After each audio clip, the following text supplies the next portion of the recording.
Hi guys, வணக்கம் எல்லாருக்கும். இங்கே பாருங்க, என் ஷாலுக்குள்ள ஒருத்தவங்க பூந்துட்டுருக்காங்க. யாருன்னு கண்டுபிடிங்க பார்க்கலாம்.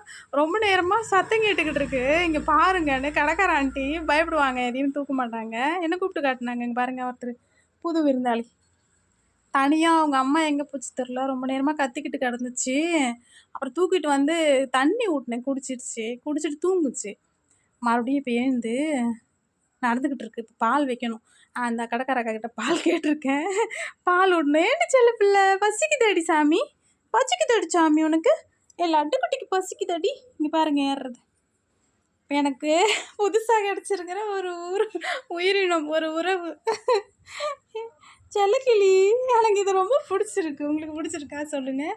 டானியல் வீட்டில் வளர்க்கலாமான்னு எனக்கு தெரியல. வளர்க்கலாமான்னு எனக்கு கொஞ்சம் கமெண்ட் கொடுங்க. அப்படி வளர்த்தா இதுக்கு என்ன சாப்பாடு கொடுக்கணும், இது எப்படி பார்த்துக்கணும்னு கொஞ்சம் சொல்லுங்கள். ஓகேக்கா, எனக்கு கமெண்ட் போடுங்க டக்கு டக்குன்னு. Thank you very much. இந்த புது வரவு எப்படி இருக்குது? எனக்கு கிடைச்ச புது செல்லம் பட்டு எப்படி இருக்கு பாருங்க, க்யூட்டாக. எனக்கு கமெண்ட் போடுங்க. தேங்க்யூ.